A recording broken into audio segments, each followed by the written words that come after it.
Hello guys, तो इस video में हम बात करने वाले हैं CSS के क्वेश्चंस की। तो रिसेंटली मेरा इंटरेक्शन हुआ कुछ फ्रेंड्स से और कोलीग से जिन्होंने इंटरव्यूज दिए थे ये एप्पल, ऊबर और कुछ अदर डिफरेंट कंपनीज में UI डेवलपमेंट के लिए। तो उनसे ये CSS के क्वेश्चन पूछे गए। तो आई कुड से कि ये क्वेश्चन सिर्फ इंटरव्यू के लिए ज़रूरी नहीं है, ये क्वेश्चन जनरल CSS इन्फॉर्मेशन के लिए भी बहुत ज़रूरी है, नॉलेज के लिए। और इनसे सिर्फ स्ट्रेट एक ही क्वेश्चन सॉल्व नहीं होता जो मैं आपको बताऊंगा इसका सोल्यूशन। इससे कई और भी चीज़ें होती हैं जो रिलेटेड होती हैं। अगर आप UI फिक्स करना चाहते हो या फिर UI में इंप्रूवमेंट करना चाहते हो, एक CSS का इशू आपको पूरा दिन खराब कर सकता है। This is not easy. और अगर आपको सिंपल सी ट्रिक पता हो तो आपके सारे काम बहुत आसानी से हो जाते हैं। वैसे तो CSS भी बहुत बड़ी है और बहुत अनप्रोडक्टिव सी है। अगर आपको नहीं पता हो तो आप डिफरेंट प्रॉपर्टीज ट्राई करते रहते हो कि क्या होना है क्या होना। तो लेकिन कुछ प्रॉपर्टीज होती हैं जिन्हें आप स्ट्रेट फॉरवर्ड ट्राई करोगे, आपकी प्रॉब्लम सॉल्व हो जाएगी अगर आपको आइडिया लग जाए कि आपकी प्रॉब्लम उससे रिलेटेड है। तो इस वाली वीडियो में I will try to explain all two scenarios और हम वही क्वेश्चन कवर करेंगे। अगर आपको ये टिप्स पे रहते हैं तो आपके लिए काफ़ी अच्छा रहेगा इंटरव्यूज में, क्योंकि आप स्ट्रेट फॉरवर्ड आंसर बता पाओगे। और जरूरी नहीं है कि सिर्फ इंटरव्यू में आपसे वो पूछे कि ऐसे कैसे करोगे। हो सकता है जो पेयर प्रोग्रामिंग के क्वेश्चन होते हैं तो उसमें जैसे फ्रेंड ने बताया कि उससे एप्पल के इंटरव्यू में क्या पूछा था पहले ही राउंड में, उससे बोला कि आपके मोबाइल में या आप गूगल करो एप्पल मोबाइल में कैलकुलेटर कैसा होता है। तो उसने ओपन किया और उसने बोला कि आप इसे साइड में रख लो और सेम टू सेम आप इसको डिजाइन करो फिडल पे। उनका एक एनवायरनमेंट था। तो ये इस तरीके के क्वेश्चन थे। उसमें ये प्रॉपर्टीज काफी काम आती हैं, स्ट्रेट फॉरवर्ड काम हो जाता है, आप ग्रेड फ्लैग्स कुछ भी यूज कर सकते हो। तो इसमें हम यही चीजें डिस्कस करेंगे और आई बिलीव कि आपको काफी हेल्पफुल होगी। ओके, तो इस वीडियो में मैंने सिलेक्टेड क्वेश्चंस निकाले हैं और इनको सॉल्व किया है ताकि आपको काफ़ी हेल्प हो सके। और बाकी अदर कंपनीज भी पूछते हैं तो इनकी फ्रिक्वेंसी बहुत ज़्यादा है इन क्वेश्चंस की। पहले डिस्प्ले की प्रॉपर्टीज पूछते थे या फिर पोजीशन की पूछते थे, अब थोड़ा मॉडर्न हो गया है और वो लाइव आपसे शैडो प्रोग्रामिंग में ये सारी प्रॉपर्टीज करा के भी देख लेते हैं फर्स्ट राउंड में ही। ठीक है, तो जैसे मैंने आपको बताया कि एग्जाम्पल में उससे गूगल पे वो एप्पल कैलकुलेटर खुलवाया था और उसको साथ में साथ डिजाइन करने को बोला था। तो एक लिमिटेड पीरियड ऑफ टाइम में, ऐसा नहीं है कि आप बनाते जा रहे हो 1 आवर के लिए। That was for like 20 minutes में वो देख लेंगे आपको कितनी CSS की प्रॉपर्टीज पता है और आप किस लेवल पे सॉल्व कर रहे हो। आप पोजीशन यूज करते हो या मॉडर्न CSS यूज कर रहे हो, तो ये चीजें आप मैटर करती है। ठीक है, और ऐसा नहीं है कि CSS है तो आप लाइटली ले लोगे और आपको रिजेक्ट नहीं करेंगे। अब आप सोचो कि पहला राउंड था एप्पल का और उसमें उससे पूछा 20 मिनट्स में ये करवाने को बोला, और अगर वो नहीं कर पाता, किसी लेवल पे नहीं पहुंचता, तो उसको वहीं रिजेक्ट कर देते। ठीक है, ये लिमिटेड फिक्स क्वेश्चन होता है कि वो 20 मिनट्स में कितना जज कर सकते हैं आपको और आप कितना उनको सोल्यूशन प्रोवाइड कर सकते हो।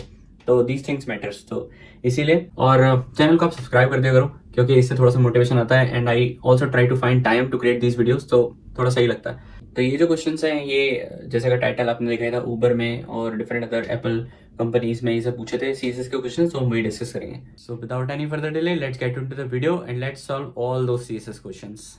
Here is our first requirement. Let's try to draw what we need. So suppose here we have a parent div, inside that we have two child divs like this and this. Okay, why these are not like similar height? Don't go with the width, height. So if I'm talking about the content, it may have this much of content, it may have only this much of content. Okay, but what is the requirement is that both of the div should have equal heights. It doesn't matter how much content these are having, but the height should be equal. How you gonna do this? Let's see. So implement this example. I've just opened a small JS fiddle. Let's see. So this is our parent div and I'm creating two child div inside it. To identify which is parent and child, let's give them a name. Okay, so this is parent, this is child 1 maybe, and this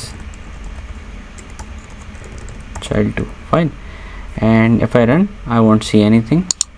That's expected. Now let's give them some life and make a border. Okay, 2px solid.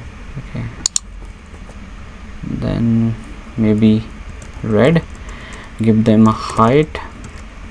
I'm talking about the parent one only here. Okay, so let's give him 500px width, maybe okay 550px. Fine. Now let's run and see if it appears. Yeah, it's appearing. Now for the child ones we need to do the same thing, right? Let's give one thing, child 1, so we can get to know which one is child 1 and which one is child 2.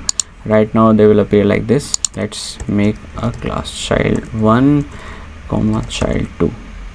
Okay, give the dot because these are classes, and now do a border of like 1px solid black, fine, and now give them a margin of maybe 1 em, fine, and now give them a width as well, width width of maybe like 250 px, fine, px. Let's see what appears on the screen. Okay, we see it. So first of all, these are not basically coming into side by side. So the simple way of doing it can be like, if you can give like child1 to be display property of inline block, okay, and for the second one, child2, you can give display.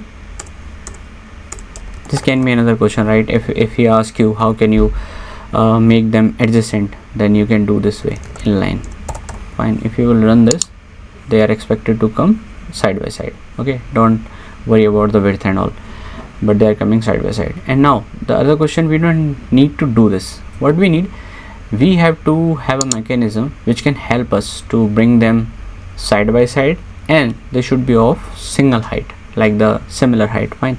So what we're gonna do, so let's do one thing. First of all, in the child1, remove this and give it a width of like we have already given the width, so we don't need these individual classes now, the child1 and child2. We have two classes, the parent1 and child1. So in the parent1, what I will do, I will give it a display property which will be of grid. Okay, now as soon as I give this a grid property, they should be coming to the grid format. Now for the parent1, because we need them to be like similar height, so what we're gonna do, grid auto and then flow. So this is coming to be in a column. First of all, let's see, fine. If you see, these are now coming into the same height and irrespective of the content. So if I like maybe make the content bigger in the first one, so let's increase the height because it is 550, so make it like a 650. Okay, see, so these are quite equal, and even if we have like different amount of content in this, it won't be harming the design property, fine. We can see this. If you notice, this is too much, and if you like go all the way, you can apply the overflow height. So let's see, like if you want that this should have the vertical scroll bar, then you can give over, like if you just want to do it with the child1, then we can do child1 then overflow y, okay, and then you can give it a auto. So if the content will exceed the boundary of this one, it will automatically show you a vertical scroll bar. So that's how we solve this one, and definitely we can solve it with the flex property as well, but I will leave it for your practice. So the assignment for you can be like, do the same thing by using flex. Okay, although there are a lot of other ways of doing this, but we are talking about the modern CSS, right? So display grid, display flex, these are new things and make things easier. So this is going to be your assignment. Just pause this video and try this with your like display flex, and you can use this JS Fiddle, right? You can create it, and if you will go over like JS Fiddle CSS, as soon as you will do it, you will find it like simple CSS. And what you have to do, you just remove everything from here, and it's ready to go. As soon as you write anything, you can just run and see your result. Okay, now let's move to our second question. Second very important thing is, जो सब लोगों को पता होनी चाहिए, अगर आप किसी भी इंटरव्यू में जा रहे हो तो इंटरव्यूअर आपसे कभी पूछ सकता है CSS से related, which is the box model. अगर आपको नहीं पता तो I can quickly share what is box model. तो आप सबसे पहले फायरफॉक्स ब्राउज़र खोलो, कोई भी वेबसाइट खोल सकते हो. मैंने यहाँ पे फेसबुक यूट्यूब खोली हुई है, और आप इसको इंस्पेक्ट करो. ठीक है, इंस्पेक्ट करने के बाद मैं फायरफॉक्स इसलिए यूज़ कर रहा हूँ क्योंकि इनका जो डेव टूल है वो थोड़ा सा किन्हीं चीज़ों में काफ़ी अच्छा व्यू आपको विजुलाइज करा देता है. तो अगर हम जाते हैं लेआउट पे, ठीक है, तो लेआउट में जैसे आप जाओगे आपको ये दिख जाएगा, this is called a box model. ठीक है। अब बॉक्स मॉडल होता क्या है, जैसे आप सपोज करो मैं इस बटन को इंस्पेक्ट करता हूँ, ठीक है। Let me go to the top of this button, ठीक है। ये मैंने इसको इंस्पेक्ट किया। नाउ बॉक्स मॉडल में जाएंगे तो हम देखेंगे सबसे पहले मार्जिन है। मार्जिन क्या होता है, जो अब हम बात कर रहे हैं इस बटन की, ठीक है। तो इस बटन के चारों तरफ जो स्पेस है वो मार्जिन है, लाइक राइट से कितना मार्जिन है, लेफ़्ट से कितना, और बॉटम से टॉप से, ठीक है। तो ये डिफाइन करता है कि डिस्टेंस कितनी है दूसरे एलिमेंट से इसकी। फिर हम आ जाते हैं इसके बॉर्डर पे। तो बॉर्डर अभी इसका 1px है, ठीक है। तो अगर मैं इसको बढ़ा दूँ तो आप देखो टॉप से इसका बॉर्डर और बॉटम से इसका बॉर्डर, तो आप देखोगे तो आप देखो इसका बॉर्डर का साइज़ चेंज हो चुका है अभी लाइव बटन का, और ये लेफ़्ट और राइट के लिए बॉर्डर है। फिर आ जाते हैं हम पैडिंग पे। पैडिंग क्या होती है, जैसे अगर आप देखो इसमें लाइव लिखा हुआ है लेकिन लाइव के ऊपर स्पेस है, चारों तरफ स्पेस है, ठीक है, एकदम से बाउंड्री पे नहीं दिख रहा है ये, तो दिस इज़ कॉल्ड पैडिंग। तो 3 प्रॉपर्टी देखी हमने, मार्जिन, बॉर्डर और पैडिंग। ये 3 चीज़ मेन है बॉक्स मॉडल की और जो बॉक्स मॉडल को क्रिएट करती है। तो ये 3 चीज़ें आपको बहुत अच्छे से पता होनी चाहिए। तो this is box model. Okay, अब एक ट्रिकी और इम्पोर्टेंट क्वेश्चन ये है कि आजकल इंटरव्यू में पूछने लगे हैं लोग कि what is the difference between grid और फ्लेक्स बॉक्स। तो इसके अगर डिफरेंस में आप डिटेल में जाओगे तो काफ़ी है, बट जो एक मेन डिफरेंस है जो इसको आइडेंटिफाई करता है कि आपको एक लुक में पता चल जाना चाहिए। जैसे आपको सिनेरियो दे देगा कि हमें एक यूआई बनानी है, सपोज़ करो आपके पास like this is menu bar और एक ये सेक्शन है, एक ये सेक्शन है, और मे बी एक ये सेक्शन है इसमें, ठीक है, और साथ में सपोज़ करो आपके पास एक ही फुटर है। तो आपसे पूछेगा कि आप इसमें फ्लेक्स बॉक्स यूज़ करोगे या ग्रिड यूज़ करोगे। तो स्ट्रेट फॉरवर्ड आंसर है इसमें कि आप इसमें ग्रिड यूज़ करोगे, ठीक है, इसमें, बिकॉज ग्रिड हम 2 डायमेंशनल के लिए यूज़ करते हैं। अब 2 डायमेंशनल क्या है, जैसे इसमें डिफरेंट सेक्शंस हैं, ठीक है, तो इसके लिए हम ग्रिड स्ट्रक्चर यूज़ करेंगे। और फ्लेक्स बॉक्स कब करेंगे, जब हमारा सिंगल डायमेंशन होगा, लाइक 1 डायमेंशन। जैसे अगर ये मेन्यू बार है, सपोज़ करो यहाँ पे इसका लोगो आता है, यहाँ पे बाकी सारे मेन्यू ऑप्शन आ जाते हैं, यहाँ पे यूज़र की डिटेल आ जाती है। तो सिर्फ इतने सेक्शन की हम बात करें तो ये वाला हम फ्लेक्स बॉक्स से बना सकते हैं, सिंगल लाइन, ठीक है, 1 डायमेंशन। मल्टी डायमेंशन के लिए हम ग्रिड यूज़ करते हैं। तो ये एक मेन डिफरेंस है ग्रिड और फ्लेक्स बॉक्स के बीच में, जो आप स्ट्रेट फॉरवर्ड बता सकते हो, and that is a right answer. Okay, so now this is another tricky question. ये एप्पल इंटरव्यू में यूआई डेवलपर से पूछा गया था। तो इसमें अगर आप देखोगे तो एक डिव है जिसके अंदर एक इमेज दी हुई है, ठीक है। तो इमेज में एक इमेज दे देते हैं सबसे पहले, फिर क्वेश्चन देखेंगे कि हमारा क्या है रिक्वायरमेंट। तो हमने जैसे इसको दिया, अब आप देख रहे हो ये पेरेंट डिव जिसका मैंने बॉर्डर सेट किया और एक हाइट सेट की है, वो ये दिख रहा है आपको, और इमेज कहाँ जा रही है, ठीक है। और अगर आप इसे ऐसे करोगे तो ये रिस्पॉन्सिव भी नहीं है, ठीक है, दिस इज़ नॉट रिस्पॉन्सिव। अगर अब आप बोलोगे कि एक काम करते हैं, इमेज की विड्थ और हाइट परसेंटेज में दे देते हैं, ठीक है। तो हमने बोला 60% एंड हाइट इज़ ऑल्सो 60%। अब देखते हैं क्या होता है, ठीक है। ये रन किया। अब आप देखो कि इमेज का जो एक्सपेक्ट रेशियो है वो बिगड़ चुका है, और अब देखते हैं कि इसकी रिस्पॉन्सिवनेस क्या है। इसकी रिस्पॉन्सिवनेस भी आप देखो, इतना सारा स्पेस बाकी है, but this is not working fine. तो रिक्वायरमेंट ये है कि आपको कोई ऐसी प्रॉपर्टी देनी है जिससे ये पेरेंट के अकॉर्डिंग रिस्पॉन्सिव होके और एस्पेक्ट रेशियो मेंटेन करके चले, ठीक है। तो इसके लिए एक बहुत छोटी सी प्रॉपर्टी होती है CSS की, आप ऐसे लिखेंगे हम ऑब्जेक्ट फिट कंटेन, ठीक है। और जैसे मैं इसको रन करूँगा तो आप देखो, अब इसको कर देते हैं 100% और इसको भी कर देते हैं 100%, ठीक है। अब आप देखो कि ये इमेज प्रॉपर एस्पेक्ट रेशियो में है, और अगर मैं इसको छोटा भी करूँगा तो ये प्रॉपर रिस्पॉन्सिव है, और ये ब्रेक नहीं हो रही कि लेफ़्ट से ज़्यादा हो या राइट से ज़्यादा हो। जिस हिसाब से साइज़ दिया है आपने, इट इज़ परफेक्टली वर्किंग।